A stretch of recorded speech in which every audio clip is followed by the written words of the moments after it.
for. Everything you want is right here. We gon' give them what they came for. We gon' take it up from last year. Shoot on my shot, boy, I'm long range. Me and the team on the same thing. Stayed down, never switched up. Only thing changed was the game. I'm in the zone now. Nothing can change what we on now. When I pull up, know it's going down. Foot on the gas, ain't no slowing down. Aiming for greatness, no settling. Kick down the doors, they won't let me in. Taking no L's, yeah, I gotta win. Watch me kick down the doors, they won't let me in. Who running the game now? Foot on the gas, can slow down. No, my team, we holding it down. We know we running it now. Watch the game change. Watch the game change. Watch the game change. Watch the game change.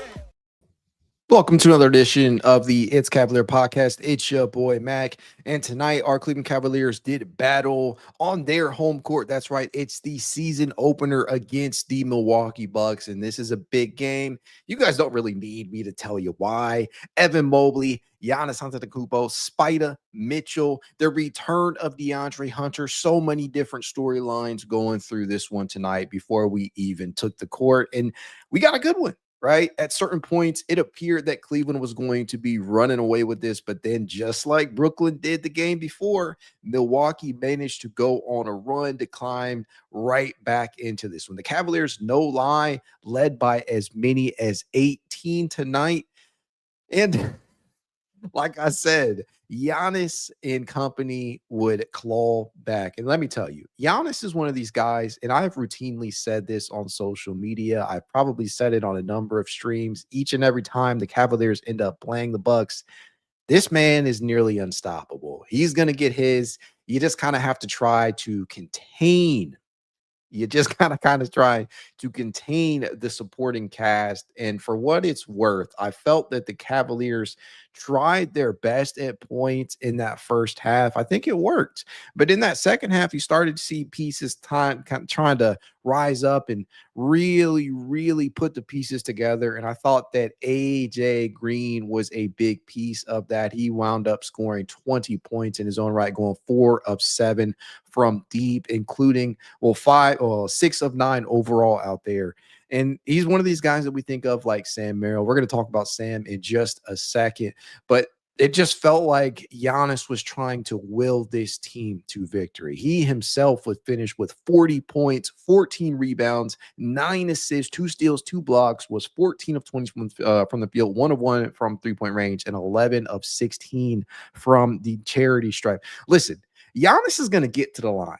He's going to get his. He's going to draw fouls. He's been an MVP, a defensive player of the year, a champion, all of these different things. So he has the he's got the star call, right? He is one of those players in the league, one of those rare guys who will get the call no matter what the case is 9 times out of 10. He would finish 1 assist shy of a triple-double. So you got to give props where they're due to Giannis, because this man is just fucking load to try and handle on the basketball court each and every night out there. He's like prime Braun in terms of athleticism out there, and he's bigger, which is just crazy. So there's no real trying to stop him at points. You just got to try to contain him. And on the opposite end was Evan Mobley doing his very best to try to do that. And it's a tough task, right? And Mobley, this was not a perfect game from Evan Mobley by any means.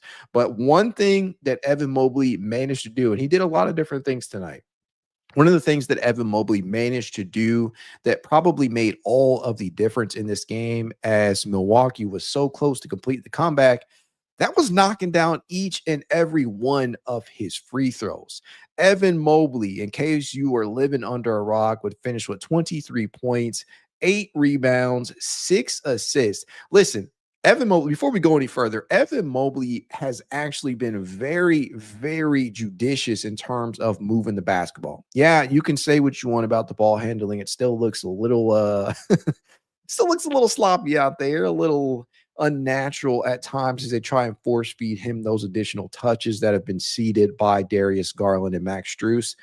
Nevertheless, when he does have the ball in his hands, he's made some really quality decisions out there. And I think that's showing up in the stat sheet in terms of pure assists out there. And he would finish with 6 more helpers tonight. And he is now averaging 4.7 assists per game through these first 3 games. Mobley, like I said, he is moving the basketball around. But again, it truly was the work from the charity stripe, which is ironic because the Cavaliers have been absolutely disgusting from the charity stripe in these first 3 games. The Cavaliers, no lie, are shooting 65 of 88 through their first 3 games of this season. That is 73.9% is a collective unit. That is disgusting. The Cavaliers have got to get better at that. That cannot happen moving forward.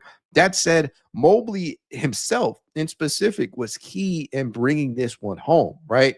He went 12 of 12 from the charity stripe. Yes, I understand that some of these were the result of late game fouling, but those are still clutch. You still have to knock those down because if you don't, you see they got a sniper over there. They got their own Sam Merrill and AJ Green, and he hit one late that brought the team within, I think, 2.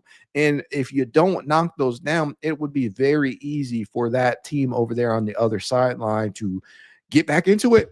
It would, and they already, I mean, shit, they were already into it. It would be nothing to them to get a 3-point shot up or get Giannis rolling to the basket, drawing a foul call of his own and trying to tie the game up. And so Mobley hit some clutch free throws tonight, in addition to being very, very, very efficient at the charity stripe, because Lord knows he was not efficient in other areas of this game, specifically from the field. 5 of 13, just 38.5% from the field, including 1 of 5 from 3-point range. And here's the deal, right? I mentioned this on Twitter during the game, and I think this has probably become abundantly clear to the rest of you guys out there too. I legitimately feel like Evan Mobley at times is becoming overly reliant or just overusing the jump shot. Yes, I know that we all want him to get to the mid-range game. We want him to get into his spots. We want him to hit that pull-up. We want him to work on that, those types of things. But the thing to me is that you have to be a little bit more selective, a little bit more judicious with when you're doing that. And you want to exploit some of the mismatches you have, as you can legitimately go up and shoot over just about everybody out there outside of maybe Giannis. But you want to be a little more selective. And so I think that's what we've seen in these first 3 games from Mobley, who is putting up really good averages. He's not necessarily hitting that 20 points per game mark that I think all of us thought he would heading out the gate, but he is averaging 19.3 points, 8 rebounds, and 4.7 assists. In addition to the defense, the defensive player of the year is averaging 2 steals and 1.7 blocks out there too. So you got to give him credit, because this is his all-around game is fully showcasing itself. He's just not taking off in terms of efficiency from in certain aspects of these games, right? And tonight was an example of how much work he needs to put in terms of the jumper. And I think it's coming. I certainly feel like Evan Mobley is taking strides. It may not look the way that we all want it to, because Evan Mobley through these first 3 games is shooting just 41.9% from the field and 35.3% from 3-point range. He is 6 of 17 from deep. The volume from deep is going up. He is averaging 5.7 attempts. That is the type of stuff you want to see, and I'm all for it, because this early portion of the season is going to be a lot about experimenting, developing, getting those good habits in order. I gave you guys the 3 E's the last stream, and those hold true, right? Experiment, evaluate, evolve. And I think that is what you're probably going to see Evan Mobley do this year, as we hope he can morph into that number 1, or at the very least 1B to Donovan Mitchell's 1A out there. And that's the thing, because we've seen so many comments these last 48 to 72 hours about Evan Mobley not looking like a true number 1 championship option out there. And I'm just like, dude, we have a Donovan Mitchell. We have a Darius Garland on our roster. Those are 2 all-star caliber guards. One of them is an all-NBA top 10 player in his own right, opposite Evan Mobley out there and Donovan Mitchell. You don't have to force Evan into that number 1 option status just yet. He's only in his 5th year. And this is the thing. I challenge each and every single one of you, right? And I'm not to say that you can't do this, but find me the last 5th year player to lead his team to a championship as a number 1 option. It generally It's not like it's never happened before, but it doesn't happen all that frequently. Usually the guys are in like year 7, year 8, year 9 before they get to that point as the number one option on a championship winning team. And so Evan, yeah, he is in his 5th year. Yes, we want to see him take that next step forward, but we have the luxury of having a Donovan Mitchell on a roster. We have the luxury of having Darius Garland on a roster. We still have some damn good role players in Jarrett Allen, DeAndre Hunter out there, who we're going to talk about in just a minute. You don't have to make Evan Mobley that bona fide number one option right now. You just don't have to do it. And we have to get to the playoffs before we even see how this works out. And so, in my opinion, right up here mentally, the way that the thing that I believe is, as long as Evan Mobley is the 1B to Evan Mobley to Donovan Mitchell's 1A come the playoffs, I think you're just fine. The real problem, the real issues that we could have is if he is your third option and he is deferring or he's not getting the touches in the playoffs that Darius Garland is or that Donovan Mitchell is. We want to see him be able to get up there, but at the same time, right, you don't have to force him into that role because there are some very, very talented ball handlers and guards that he does play beside in Darius and Donovan, not to mention his front court running mate in Jarrett Allen, who is an all-star player in his own right. He just doesn't get enough touches to truly to seem and make it feel like that at points. But that is exactly the reason why you don't have to heap so much pressure upon him just yet. But again, this is such a stacked team that it's not just Evan Mobley. Evan Mobley had a pretty good night, all things considered, even though the efficiency from the field wasn't there. But some of these other performances were really, really good. Guys, I told y'all on a video I released just 2 days ago, we got to talk about Sam Merrill. Sam Merrill, Money Merrill, this dude, this motherfucker is cooking to start the season through 3 games. And I'm completely bought in. I'm all in on Sam Merrill, completely just destroying teams from 3-point distance this year. Sam Merrill is now averaging 19.3 points, 2.3 rebounds, 2.3 assists, and he is shooting, get this, guys, 51.5% from the field, including a just white hot, blistering 51.7% from 3-point distance. He is 15 of 29 from 3-point range in his first 3 games of this season. He has hit at least 4 triples in each of these 3 games. He has taken at least 9 attempts in each of these first 3 games. And he is also providing some pretty damn good defense out there. Sam Merrill through these first 3 games has a total of plus 30. It's phenomenal basketball that is being played by this dude. It's just, there's no other way that I could put it. The name that I threw out there in that video, and I don't want anybody to take this over the top. I'm just going to say it. Don't shoot the messenger. He looks like Klay Thompson out there at points.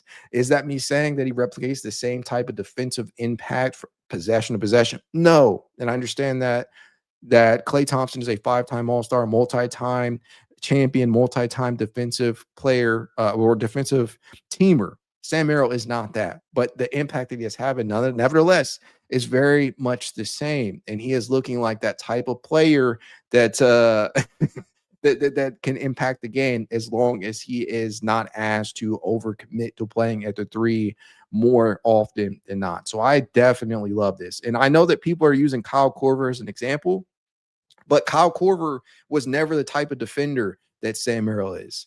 That is why I think he's more Klay than he is Korver. That's where I'm at with Sam. And yes, I know it is just a 3-game sample size, but holy shit, this man has been cooking. This was Sam tonight. 17 points, 3 rebounds, 1 assist, 1 steal, if I'm not mistaken. Now, actually, no, I don't think he had a steal tonight. 5 of 11 from the field, and 4 of 9 from the 3-point line. Sam Merrill was absolutely shooting flame out there tonight. And he's fully unleashed. He is fully unlocked. And to me, that's exactly the potential that I think the Cavaliers always knew that he had, that he could always bring to the table. And I think that's what they envisioned when they initially brought him in a couple of years ago. And when they opted essentially to re-sign him over the likes of Ty Jerome this offseason. Yeah, I know that the addition of Lonzo Ball played a heavy role in that, because if you're bringing in Lonzo, you're kind of making, from a role standpoint, there's a lot of redundancy there. Yeah, you would have loved to have kept to have kept both and still brought in Lonzo, but the reality of the situation is you were never likely going to retain both. It was going to be an either or, especially with the tax bill and the CBA and the second apron and taxes being what they are. And so to get this level of production, again, if you weren't listening, he is averaging 19.3 points and shooting 51.7% from three-point range in these first 3 games of the season. You're getting all of that from a player who was making a little under $8.5 million this season. He is not even the 7th paid player. He's not even the top 7 paid players on this roster, right? Evan Mobley, Donovan Mitchell, Darius Garland, DeAndre Hunter, Jarrett Allen, Max Strus, Lonzo Ball are all making more money than Sammy Buckets Money Merrill is this year. You are getting a lot from Sam, in addition to having that defensive effort and ceiling raised from having Sam in the game. It's just beautiful, man. It's just absolutely beautiful basketball that you're seeing from Sam Merrill. And I'm not going to say that, hey, this is the production you're going to get from him every single night, because again, he is a shooter, and you will see games in which Sam is cold. It happens. It happens to all shooters. That's just the nature of the beast. But at the end of the day, Sam is one of these guys, once he sees a couple go in, once he sees one go in, honestly, this dude can become automatic. And yeah, it was really tough to see Ty Jerome go. But when you have guys like this that are capable of being two-way players out there, and I do believe, and I know that there's maybe a little bit of a disagreement here, I do believe that Sam Merrill is a two-way wing out there, and he's going to be one of the better bargain contracts in basketball, and he's going to make a lot of people look silly when this is all said and done, because there are a lot of people that were poo-pooing that contract. And listen, you're not going to get much better than what Sam is giving you on $8.5 million. That's pennies in the new NBA. And that might sound sacrilege to some of you out there who like to pocket watch, but that is not a lot of money in today's NBA, where role players are securing much, much larger contracts. And so this is you're just getting a phenomenal amount of production. And I don't mean to make this whole thing Sam-centric, because there were a lot of other good performances out there tonight, but I've just been so impressed by what we have seen from Sam Merrill through these first 3 games. Outside of Evan, outside of Sam, outside of some of the some of the performances that you got from Giannis and AJ Green and company, the one player who made one hell of a difference tonight, in my opinion, by just sheerly being out there, was DeAndre Hunter. In DeAndre Hunter's return, he put up 16 points, 4 rebounds, 2 assists, garnered a steal, was 6 of 13 from the field, and was just 1 of 4 from deep. But having the threat out there, having somebody that can balance you out on the, in regard to spacing and the defensive end, that's big, right? So DeAndre, in his first return to action, or really his first game of the season, that was just big. Having his presence out there in a matchup like this, where that Giannis is going to be a lot to handle, where they have a lot of wings out there that can really muck things up and make things in life difficult for you. Having DeAndre Hunter return to the court really just kind of opens things up for the rest of the roster, especially Donovan Mitchell and Merrill, who, 2 of the best shooters on the roster. And Donovan did not shoot the ball well at all tonight from range. We'll talk about him in just a minute, but he made the shots when it counts. And so with Hunter out there as beside Evan Mobley and Jarrett Allen in that front court, Donovan Mitchell becomes the smallest player on the court, which is crazy, right? One of the lineups, well, honestly, you saw the lineup tonight that everybody predicted entering the season, or at least I would hope that everybody would have predicted. I know I certainly did, with Donovan Mitchell being the point, Sam being the 2, Hunter being the 3, and then Evan and Jarrett rounding things out. That's a lineup that leaves Donovan Mitchell at 6'3", a big 6'3", as the smallest player on the court. That's honestly really well balanced, because you have on-ball creation in regard to Donovan Mitchell and DeAndre Hunter. You have a good amount of on-ball shot making in terms of that three-point shot with Donovan Mitchell, and you have off-ball shot making in regards to those three, right? And Evan has improved in that regard, and you have size, rebounding, and defense. That is a great lineup. I think we're going to see a lot of that this season. So I love it. I think that Hunter being back out there is going to put a lot of that pressure that Sam Merrill was getting, having to defend the perimeter wings out there. It's going to drop that a little bit because he was having to step up against the OG Anunobis of the world. You just don't love that type of matchup all the time. Although Sam can hold up, you want to have a bigger defender out there, ideally on those types of wings. And so good to see him back in the fold. This is just, I don't know, man. It's just such a good performance from top to bottom from a number of the players out there. Donovan Mitchell, as I had mentioned, not the cleanest night in terms of shot making out there from him. 24 points, 3 boards, 4 assists. A steal was 9 of 19, if I'm not mistaken, from the field over. Well, actually 9 of 20. Couldn't update that quick enough, but he was 1 of 8 from three-point range and 5 of 8 from the charity stripe. Again, the free throws outside of Evan Mobley have been a bad thing for this Cavaliers team. It has not been good at all in terms of team-wide. They are shooting just 73.9% from the charity stripe as a unit, 65 of 88 overall after tonight's performance. And Donovan is included in that. He has to be better. Evan has to be better. Evan has to be better. I know tonight was an outlier, 12 of 12. And then you got some misses from some of the usual suspects. But I think that as a unit, they got to get back in the gym and work on this. They truly do, because it is going to cost them some games if they don't end up shoring it up in the long run. But Don, in that fourth quarter, I thought that he brought his A game. I know the three-point shot was not falling, but Donovan Mitchell in that fourth quarter managed to knock down a good amount of shots, both at the rim and from the mid-range. Donovan Mitchell, if I am not mistaken, managed to score. He went 5 of 7 from the field in that fourth quarter. That is good for 71.4%. And he managed to draw some contact. So that's the type of shit you love to see from Donovan Mitchell. And hopefully he can keep he can get to that efficiency from the three-point line back up, because it has been waning at point in times when he's forced to jack some shots up without the added creation off the bench. So good to see Don make some of those shots and in that fourth quarter, and hopefully this is a sign of things to come. And mind you, you got all of these different performances out there. You got the win, the big win over a team that's probably going to be a top 4 seed in the Eastern Conference, and you don't even have Darius Garland and Max Strus available.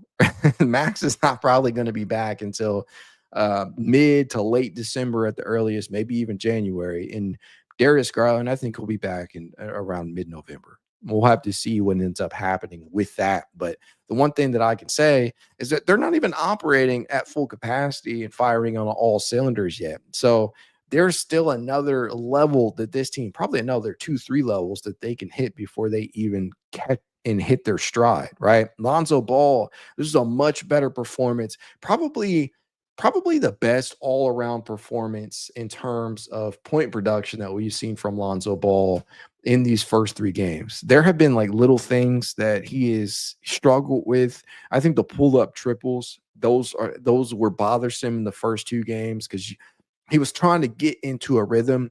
So you'd see some transition pull-up triple attempts. You don't want to see that. That is not Lonzo's best friend.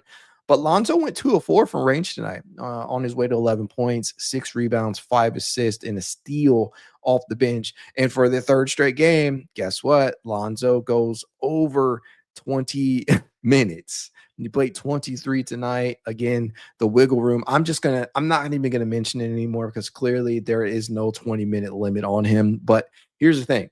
This is a back-to-back. Lonzo is not going to play tomorrow.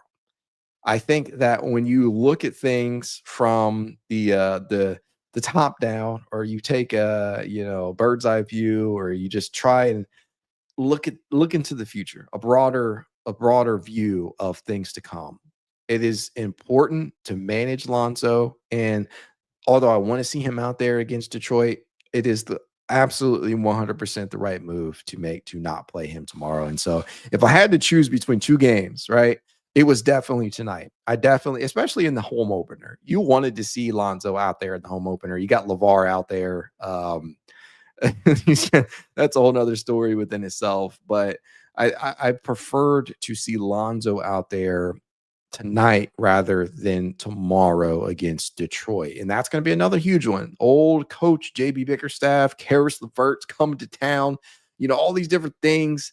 But I enjoyed what I saw out of Lonzo out there tonight. I continue to say he is one of the best rebounding guards in the entire NBA, and obviously the best rebounding guard on the roster that this team can throw out there. And so having him off the bench, I know that this is not necessarily, he's not the same type of player as Ty Jerome. Those two are two completely different archetypes. Obviously, he does not drive the basketball nearly as much as Ty did. But what I want to see from Lonzo is just to play carefree basketball. And the triple that he had, the pull up three in the fourth quarter, that was a big one. That was a big one, not only for his confidence, but the game, right? That was a momentum swing, in my opinion. That was one that absolutely had to drop. And I think Lonzo seeing that go through, that was big for him. That's one of those that you put in the back of your mind and say, okay, you know what?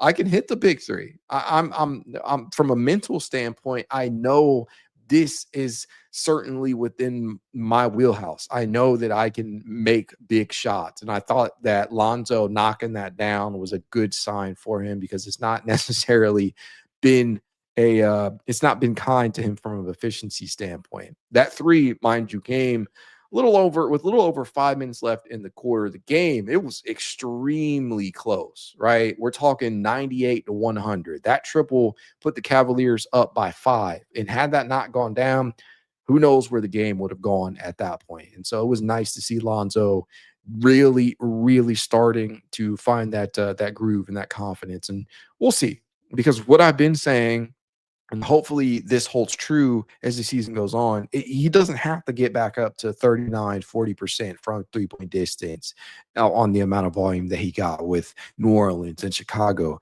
I just need to see him get up to 37-38% and around 4 or 5 attempts from three-point range, along with everything else that he's bringing to the table, and we're good. I mean, that's really all you need from Lonzo. Would it be nice to see him get up to around 39, 40, 41%? Absolutely, especially on the volume that he had been shooting at previously before all the injuries and the rehabs and the surgeries. But if he can get up to a respectable range and just hit the open triple and make defenses have to respect him somewhat, I can live with that. It doesn't have to be highly efficient. It just has to be effective when you need it to be. And I think that's where we are in terms of Zoe, right? And not to mention how much he raises the ceiling from a defensive standpoint. So that's the type of impact you're getting from Zoe. It's just so nice to see him out there and functioning as a floor and ceiling raiser out there. It just truly is. And I could not say enough about the performances that we got to see out of him tonight. And I'll tell you what, player that I thought truly, truly was impactful tonight and is not necessarily going to get all of the praise in this one in the minutes that he played. I thought CPJ. I thought, honestly, CPJ had a pretty damn good game given the time that he played. He played 16 minutes and 21 seconds. And in those 16 minutes and 21 seconds, he was able to contribute 5 points, 3 rebounds, an assist, and 3 big steals, 3 transition starters that either resulted in people getting free throws. That one that he had that opened up the floor to get down the floor to Jarrett Allen, right? That got him to the line. That's the type of shit that you want to see out of CPJ, aside from the confidence and pulling up from the 3-point arc. And to me, if you did not catch this, right, Kenny Atkinson went 10 deep tonight with Larry Nance Jr. bringing up the back end of the rotation by playing just 12 minutes tonight. There was no Thomas Bryant. There was no Luke Travers. And the one name that was a scratch was Tyrese Proctor. You did not see Tyrese Proctor tonight with DeAndre Hunter returning, and I think that was assumed as he is the rook, and you're going to want to go with CPJ, who has shown you that when you give him minutes, he's good. He's good when he's confident, right? There's some boneheaded things that happen out there at times, but I think genuinely they trust him, and this is a season in which he has to pick up the slack in that second unit. And some nights he's not going to look so great, and others he's going to look very, very good as a bench contributor. And I thought tonight was another good, solid performance from Craig Porter Jr. And so I think this 10-man unit without Darius Garland and without Max Strus, this is probably what you're going to see on a night-to-night or game-to-game basis. You got Donovan Mitchell at the 1, you got Sam Merrill at the 2, DeAndre Hunter at the 3, Evan and Allen at the 5, and your primary bench rotation is Lonzo, Dean, Jalen Tyson, Craig Porter Jr., and Larry Nance Jr. That is probably your primary 5 off the bench without those 2 big pieces. And I have no problem with that at all, because I think that in terms of sheer versatility out there, that is probably the best 5-man bench rotation that you can offer. Now, there will be games, especially in the back-to-back. Obviously, tomorrow, this is the first time we're going to see this. No Lonzo. So I would expect that Tyrese Proctor plays. Hell, Thomas Bryant, due to the fact that this Cavaliers team has had to operate and play more minutes than they probably feel comfortable with these first couple of games. I would expect that Thomas Bryant sees the court tomorrow at some point as well. And so Tyrese and Bryant probably both play tomorrow. But overall, I just think Kenny, the 10-man rotation that he put out there tonight is probably closer to what we're going to see with the likes of Tyrese Proctor and Thomas Bryant. This is just one of those situations that you kind of have to pick and choose where you want to play specific players. And I think that with those 2, it's obviously a situation in which we know that when they do get minutes, they can actually contribute. But the reality of the situation is simply this team is like 12, 13 players deep. They're legitimately, there are at least 12 to 13 players on this roster that probably could find minutes on other teams. And it's a luxury. And honestly, it's probably deeper than that. I mean, that's without even mentioning Max and Darius. So really, you're talking about 13, 14 out there, because the 10 that saw the court tonight, those are all guys that should be playing. Thomas Bryant and Tyrese Proctor, those are both guys that could play. So that's already 12 right there. And then Max and DG, that's 14. This is a deep-ass Cavaliers team. And so that's a testament to the depth that this team has. And so once those guys do come back, it's going to be a tough battle for minutes. And there's going to be some tough conversations that will have to be had out there. So I can't wait to see what Kenny Atkinson elects to do. But this was a good way to start the home games. Not the most beautiful games at times, but it was certainly a W, and I will take them any way that I can get them, because again, the team is not operating with the full deck right now. No Darius, no Max, and they're still managing to find ways to, when a team comes back on them, they're still finding ways to close out. And that's what you saw against Brooklyn, and that's what you saw against the Bucks tonight. Still some things that we got to work on. Evan Mobley's got to clean up some of the shot selection out there, in my opinion. The free throws obviously are a huge problem. I think that is probably my biggest gripe with the team so far in a season that just started. Shooting sub 75% is not good at all. The players that you expect to be knocking them down more frequently than they are just aren't. And I think that this is something that can be worked on. That being said, I think it is time to hop into the chat. Let's see what the people are saying. Chaz Erica says, Mobley, work the heart attack finish to see the kid grow a bit tonight. Yes, again, not the best game from Evan Mobley, but a well-rounded one, and one that he hit some clutch free throws and was extremely efficient from the line when others weren't. Beautiful game, and he had a tough matchup. I mean, tough matchup is underselling it. Giannis Antetokounmpo is a top 3 player. It's a guy that's going to get his, obviously. There is no stopping him most nights. But holding the supporting cast in check, making sure that you're trying to, at the very least, make life difficult on him on his drives to the basket. eh, that's got to count for something, while also trying to provide on the offensive end. That, to me, that's what matters the most. D Jackson says, great Cavs win. Let's keep it rolling against the Pistons Monday. Absolutely. We're really about to see what this team is made up in terms of energy out there. Simo0324 says, Mobley clutch. Absolutely. I mean, again, when they fouled, when this is a late game situation and a missed free throw could be the difference between winning and losing, that's a big time makes rather from Evan Mobley. He also says, and half his fouls were BS. I agree. Bandos Burner says, really gonna have to lean into this Cavs team heavy. My Bengals fucking killing me, dog.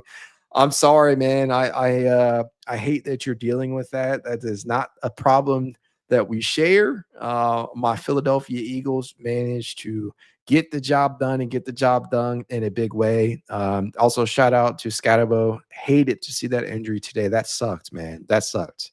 Definitely was a tough one. And the Bengals, that last second defeat against, who was it, the Jets? That's a tough one to stomach. Rudy Lane says Mobley and Merrill are the MVPs of the game. Spida did good too, but I got to put him in a higher standard. Yeah, wasn't the best performance from Spida. Definitely could have been better from 3-point range. But again, he was 5 of 7 from the field in that fourth quarter, hit some nice midi pull-ups, and he got to the rim and drew some contact. When your shot's not falling, you better believe that Don is going to be able to at least do that. And that's exactly what he did when it mattered most in the fourth. Bandos Burner says, I can't wait to see Darius hoop, man. Yeah, I'm right there with you. Darius is such a stabilizing presence for this Cavaliers roster. He is a guy that if you did not understand the significance of having him out there in his orchestration of the offense, now you do, or at least I hope you do, because the ball just does not swing the same way. And make no mistake, there were some beautiful possessions tonight from the Cavaliers, especially in that first half. But it is at times infrequent. They can go on slumps. They can get cold in terms of shooting the basketball. And as much as I love Sam Merrill, right, you still need people who can create their own offense. And that was a big reason why DeAndre Hunter, his presence and availability tonight was such a big difference maker, in my opinion, because it takes some of that pressure out there off of Donovan Mitchell in a night when it's just not going so well, or an Evan Mobley where they're trying to force feed him the touches, and sometimes it can be hit and miss. And so DeAndre Hunter is big time for this Cavaliers. Darius Garland's going to be even more major because the orchestration of the offense, the additional on-ball and off-ball shot making, just means so much. And I can't wait to see him take the court again. Chaz Erica says, I forgot we swept both the Knicks and Bucks last year. You know, those two teams didn't forget that and wanted to show something against the Cavs these first 2 games. Agreed. Never Bloom says, solid game tonight. And Miss DG, though. Bucknut 9828 says, give the team free throw practice exit bubble. Yeah, Mobley can take the night off, day off, whatever. You know, go chill out, play some 2K, whatever you like to do in your free time. But he was clearly okay. TK and NY says, Green is their Merrill. Absolutely. As I mentioned, shout out to AJ Green, who got a contract rather recently, if I'm not mistaken. He had a big game for Milwaukee. He was their second leading scorer, 20 points on 6 of 9 from the field, including 4 of 7 from 3-point range. So pretty big from him. If Life Spoke says, plus Evan 12 for 12 at the line. When the last time you see that, man? Love to see it. Plus, this was the best Lonzo game so far to start the season. Maybe his daddy in there was good luck for once. Hey, LeVar Ball's presence is always going to be a polarizing one, but I'll tell you what, watching him suit up in the jersey, right? The white jerseys, he just looks like he belongs in that jersey. I know that the career has not panned out the way that we all wanted it to for Lonzo, but it's led him here. And I'm glad that he's a Cavalier. And I know that the shot is going to be hit and miss at times, but he legitimately is capable of impacting the game in ways that many other players on this roster are incapable of doing. D Jackson says, did you see the block by Giannis on Jarrett Allen? Yeah, Jarrett Allen. I haven't mentioned his name a lot tonight, but I legitimately thought that Jarrett Allen was a pretty stellar presence out there on the glass, with that, which has been a big issue for this team in these first 3 games, right? 11 rebounds for Jarrett Allen tonight, led the team in that area, was the second leading rebounder in the entire game to Giannis's 14. And I legitimately thought that he played pretty stellar defense out there. And he only attempted 6 shots. One of the biggest gripes that I've had with the Cavaliers this early on was the lack of involvement for Jarrett. And we know what can happen when that happens. We don't have to, beat a dead horse or anything like that.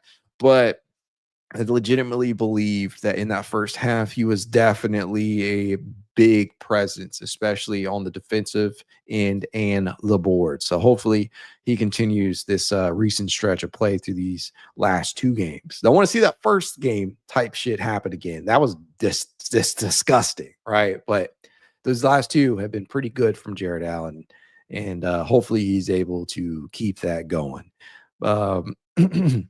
If like Spo says, lastly, night and day difference with shot creation with Hunter being back, and Knicks fans want to act like that guy wasn't missing. People need to remember we gave up 2 players for him, which is huge. Yeah, I mean, I'm right there with you. I truly am. Rude Lane says, I do not want the playoffs to come. This team is still going through growing pains. Good thing is we still got 79 games left before we even get to that point. So again, 3 E's. Evaluate. Where's the camera? Evaluate, experiment, evolve. That's what you're going to see in these next 79 games, or at least most of them.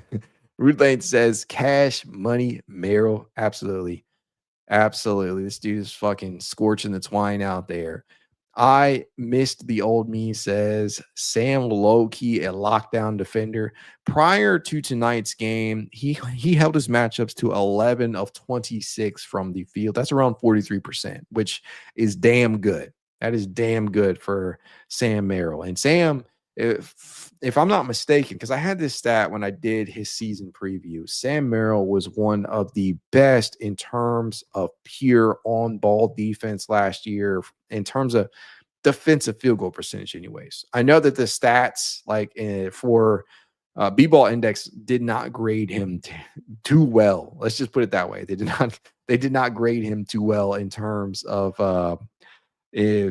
perimeter isolation defense. But if you're talking purely about defensive field goal percentage, Merrill actually had the 20th best defensive field goal percentage in the entire NBA last year, with at least a minimum of at least 500 field goals defended, which was the best mark on the entire team. That includes Evan Mobley, Okoro, Jarrett Allen, etc., Dean Wade, etc. Legitimately one of the better, more underrated, probably undervalued defenders on this roster. And I think the problem that many people had with Sam last year, maybe they did not understand, was that he was just overutilized at the 3. And when you're doing that, what are you doing? You're asking him to defend 3s, when honestly, it's not what he's best at. He can do it, especially against smaller ones, right? Not players that are not as quick. But for my money, Sam Merrill, I trust him as a defender. I legitimately believe that you can place him against a Jalen Brunson. You can put him up against a Cam Thomas. You can put him up against a Damian Lillard out there. I think probably not a great one, not a good example to use because he's out for the year. But to me, I think that you can trust Sam Merrill. That's the point I'm trying to make. You can trust him on the defensive end, and I absolutely love that they were able to do that. Provida 253 says, smash the like button, folks. Do as the man says. Help your boy out. Let the stream flood the masses. Hit that like button. Subscribe if you're not yet a subscriber to the It's Cavalier podcast. I go live after every game. I will be doing that every single game this year, just like I did last year, because it's a good time. Win or lose, I will be here. TNN LLC says everything felt very well balanced with Dre back on the floor. It certainly did, right? And again, I think I already said this once, but I'll say it again. You have the perfect balance. Maybe that's a stretch, but you have a great balance of on-ball and off-ball creation. You have both on-ball and on-ball defense, team defense, size, rebounding, really any way you want to put out there, right? Any way you want to put it. You have a great, great balance with that lineup because Donovan Mitchell becomes the smallest player on the court for the Cavs at 6'3" or so. And so that's good because you have all these matchup disadvantages at times when you have Darius. And again, listen, I don't want people to take that out of the context. It's not me saying that Sam Merrill should start over Darius Garland because that is not the case. Darius Garland raises the ceiling at a level that Sam Merrill could probably never reach in terms of offense. But you do have to at least admit that from a defensive standpoint, he does elevate them. To me, having the ability to go to that look off the bench is great. It's the same thing with Lonzo. It's the same thing with Dean Wade, right? Players like that. You have good balancing in your rotation, in your roster. You have a lot of versatility. And I think that's one of the things that the Cavaliers tried to hit on this offseason was just sheer versatility. You got guys who can play multiple roles. And I think that's a big deal. And props to Kobe Altman, Mike Gainsey, and the rest of that front office for being able to surround the core four. And I know some people don't believe Jarrett Allen is still a member of the core four, but I hate to say it, he is. I hate to say that to you folks that don't believe it because he is a member of the core four. But you surrounded the core four with these pieces that are interchangeable, versatile, can play multiple roles, and they should be able to supplement the core when they're having a bad night. And you saw that tonight, and a pure example of that. Donovan's not being able to hit shots that he normally makes from three-point distance. So what happens? Sam Merrill picks up the slack. What happens? DeAndre Hunter is able to bring this self-creation, that midi pull-up that we have come to love from him, in addition to some of the other things that he brings to the table. And that's a huge, huge thing to have for this Cavaliers team. I can't wait to see them back in action again tomorrow. I'm not going to drag the stream out any longer than I already have. I appreciate you guys for joining me as always. Like I always tell you, if you'd like to reach out to me, I can. It's Cavalier_pod on Twitter, TikTok, Instagram, YouTube, and more. If you want to be added to the Cavalier Discord chat, you know what to do. Leave a rating, leave a review, send me a screenshot, a set review to It's Cavalier53@gmail.com, and I will send you said invite. Listen, I love this team. If you don't want to support the pod, that's fine with me. But if you do, you can do so on Patreon or on YouTube for as little as $1 a month. But either way, I'll still be here making the content because, again, I love this team, and I know you guys do too. Go Cavs.